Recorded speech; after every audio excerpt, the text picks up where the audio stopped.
Fala pessoal da nossa web rádio, sou Rafael Garcia. Estou passando aqui para fazer o primeiro resumo semanal de notícias geral, tá? Nós temos aí já 2 semanas que a gente gravou notícias esportivas. Acompanha aí no canal para ficar por dentro de tudo o que aconteceu no futebol brasileiro, sul-americano e mundial, tá legal? A gente vai falando uns pouquinhos. E aqui vamos debater um pouquinho, vamos falar, passar uma impressão das notícias das últimas semanas. A gente pegou algumas coisas aqui das 2 últimas semanas, coisas interessantes para a gente estar falando um pouquinho. Primeiro a gente vai falar da violência no futebol.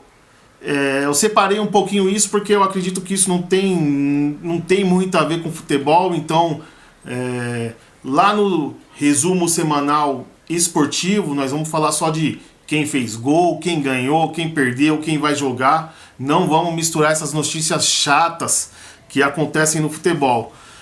A semifinal entre Peñarol e Botafogo repercutiu, deu o que falar na semana passada e nessa semana, por causa dos acontecimentos no Rio de Janeiro, quando vários torcedores do Peñarol vieram para o Brasil e fizeram uma baderna, disseram que foram atacados, então ninguém tem imagem de como começou.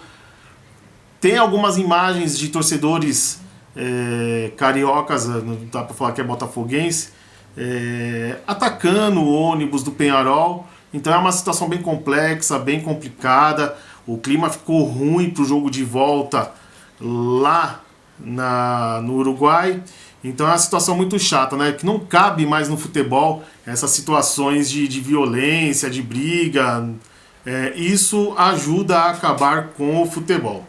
Então a torcida tem que colocar a mão na consciência, parar com isso e entender que o futebol é entretenimento. Colocando o gancho aí, né? Colocando o gancho, a torcida do Palmeiras, que matou um torcedor do Cruzeiro e feriu 17, queimou ônibus também. Uma situação bem complicada. Eu acredito que não tem nada a ver com futebol isso, por isso que eu estou colocando falando sobre essas notícias aqui no resumo semanal geral, porque não tem nada a ver com futebol. É uma questão de segurança pública. Essa questão de torcida única para mim não resolve nada, porque eles não brigam dentro do estádio.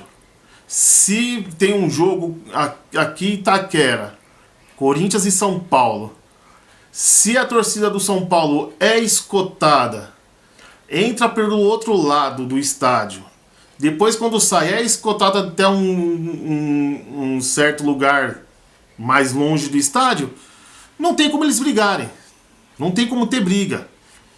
Eles marcam briga em outro lugar.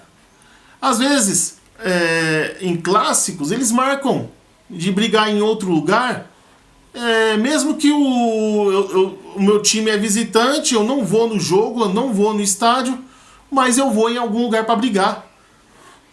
Então não resolve. Uma questão no nosso país, tanto nessas questões de briga de torcida, para qualquer outro assunto, racismo, violência contra a mulher, homofobia, e entre outras questões, é a impunidade. O cara faz o que quer, sabendo que não vai pegar nada, sabendo que não vai ser preso, sabendo que não vai ser punido.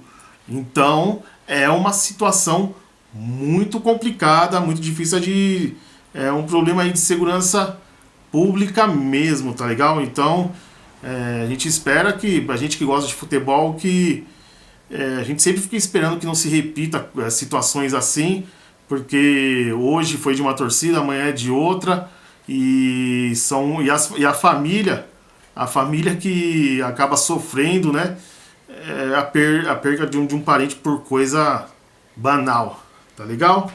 Então é muito chata a situação das torcidas. Outra coisa que a questão de impunidade, ontem teve o julgamento dos assassinos da Marielle, que foram punidos, muito bem, foram presos. Ainda falta o julgamento dos mandantes, né? Teve delação premiada, tal. Então, que não fiquem mesmo impune dentro do que a gente está falando. Outra parte da sociedade, que é uma parte mais envolvida com a política, a Marielle era uma vereadora no Rio, tinha interesses por trás das outras pessoas que acabaram mandando mandando o assassinato dela. Então, questão política, isso também não pode acontecer, né? Cada um tem os seus interesses, cada um briga pelos seus interesses. Ela era uma pessoa engajada em casos sociais, que ajudava pessoas. Então, né, não poderia acontecer isso. E mesmo que não fosse, né, ninguém tem direito a tirar a vida de alguém por qualquer seja o motivo. Então, que as pessoas, tanto os mandantes quanto os executores, sejam punidos exemplarmente e fiquem aí pagando aí. A gente sabe, é meio triste, mas a gente sabe que pode ser que isso não aconteça, né? Porque tem a saidinha, tem bom comportamento, tem isso, tem aquilo, daqui a pouco estão soltos aí, infelizmente. Mas tudo bem. Semana retrasada aí, teve um tiroteio no Rio de Janeiro, lá na Avenida Brasil. 3 pessoas morreram baleadas. O rapaz indo trabalhar, né? A gente fala, eu sou trabalhador, não mexo com ninguém, saio da minha casa, vou pro meu trabalho, não mexo com ninguém. O cara tá dormindo no ônibus, indo pro trabalho e leva um tiro na cabeça. O Rio de Janeiro, é difícil a gente falar, que eu sou de São Paulo, é difícil falar do Rio de Janeiro. A gente sabe que a violência é crescente, tá no país todo, tá no mundo todo. A gente tá com duas guerras em andamento. A gente não vê muito, quem não acompanha muito televisão, que às vezes a televisão no começo da guerra fala bastante sobre a guerra, mas depois vai baixando. Mas nós temos 2 guerras aí, tanto na Rússia, na Ucrânia, quanto na Palestina com Israel. Temos 2 guerras, muita violência, são muitas mortes, mas a gente vive isso um pouco aqui também, muita violência, seja por causa de futebol, seja por causa de tráfico. É uma situação muito complicada. O problema aí da segurança pública aí, que é difícil a gente ver uma saída, ainda mais num país que a justiça é tão impune, que é difícil. A polícia prende, no outro dia um juiz vem e solta, e os caras não ficam presos, então vão fazendo o que quiser, né? Então, muito triste a situação no Rio de Janeiro, de tiroteio num lugar que tem trânsito, num horário de pico, onde as pessoas estão indo trabalhar, bastante gente, o pessoal se jogando. É uma situação muito triste, a gente não quer pra ninguém, né? Eu falei de juiz, saiu essa semana uma fala do Alexandre de Moraes falando que ele acha injusto as pessoas que trabalham aceitam trabalhar como PJ e saem da empresa e colocam a empresa na justiça para cobrar uma indenização. Vamos lá, vamos explicar a situação direitinho pra gente entender, porque eu acho que nem um juiz, um mestrado, ele deve ser muito inteligente, só que ele não passa por todas as situações. Ele não deve ter passado por uma situação de empregado, pelo menos. De empregado. Ele não deve ter passado. Pode ser que ele tenha alguma empresa, eu não sei se ele é dono de alguma empresa. Para ele ter o pensamento que ele tem, provavelmente ele seja dono de alguma empresa e tenha funcionários. Porque ele soltou uma frase, soltou uma nota muito a favor do empregador. Então vamos lá. Eu sou contador de formação, Eu já trabalho na profissão há 22 anos, já vivi os dois lados. Eu já fui empregado, sou até hoje funcionário de um escritório contábil, então eu sei o lado do funcionário. Mas também eu sou contador, eu tenho clientes que eu cuido que têm empregados e a gente tem que orientar o nosso cliente a não correr o risco de sofrer algum processo trabalhista. Então a gente orienta e então a gente vê a situação com a visão do empregador. Então a gente está dos dois lados ali, a gente sabe dos dois lados o que acontece. Então vamos lá. O empregado chega, faz a entrevista, tá bom, você vai trabalhar comigo. Aí eles combinam, pode partir tanto do empregado quanto do empregador. Se partir do empregado, ele fala, só que eu não quero que você me registre, não faça o registro na carteira. Eu não quero, por algum motivo, ou para ele receber algum benefício, que já não é certo, né? Mas por esse motivo não é certo. Mas por qualquer motivo ele não quer ser registrado e por algum motivo o empregador ou também não quer registrar ou não, ou aceita e concorda, eles concordam ali que o contrato vai ser PJ. Então vamos lá. O que os dois têm que ter em mente?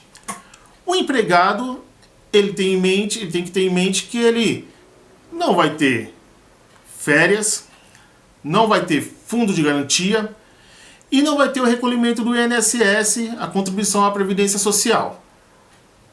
Isso ele pode fazer por fora, o FGTS ele não tem, que é um fundo de garantia sobre tempo de serviço, sobre registro, e não vai ter férias, né? Não vai ter férias. Eu preciso de um eletricista hoje aqui, eu vou ligar no eletricista, ele vai falar, é um prestador de serviço, ele vai falar, tô de férias, não vou, eu vou contratar outro, né? Então é assim que funciona a questão pro empregado. A questão do 13º, isso é negociável, porque tem algumas atividades, isso vai depender da atividade. A atividade de contador mesmo, o contador costuma cobrar o 13º, porque tem atividades que são anuais, que são fora daquelas atividades mensais na qual a mensalidade paga. Então é negociável o 13º. Né?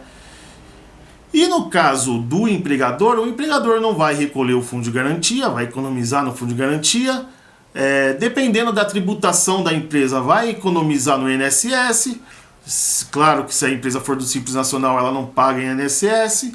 E então vai economizar nessas férias, 1/3 de férias, sobre férias. Então vai economizar aí e o funcionário vai trabalhar os 12 meses, né? Vai fazer o serviço dos 12 meses sem ter aquele mês remunerado em casa. Então, legal, concordou os dois. Só que tem algumas características que mudam entre o empregado CLT e o prestador de serviço. Quais são as principais?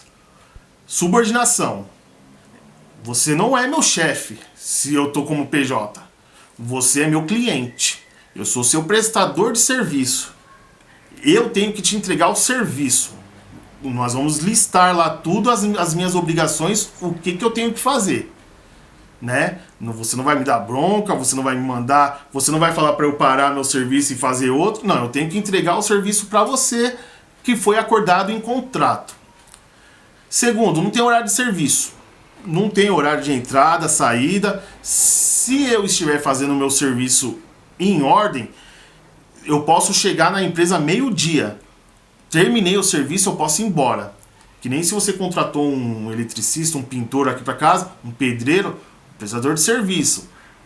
Então, não tem hora de entrada e saída que nem tem o CLT. O CLT, se você está marcado, você tem que estar na empresa das 8 às 6 da tarde, 3 horas da tarde terminou o serviço, ou você tem que caçar alguma outra coisa para fazer, ou você tem que esperar o horário de ir embora para bater o cartão e ir embora, né? Fazer o controle de ponto que a empresa solicita e vai embora. Não tem jeito, tem que cumprir o horário. E outra coisa, se eu sou prestador de serviço, amanhã eu não vou poder ir fazer o serviço, eu posso mandar uma pessoa no meu lugar. aviso previamente, e a pessoa vai e faz o serviço. Para o serviço, se for um serviço que não pode parar, eu mando uma pessoa no meu lugar e a pessoa faz o serviço para mim, tá ok? Isso são algumas características básicas para caracterizar que realmente é PJ. Se não tem nada disso, é CLT.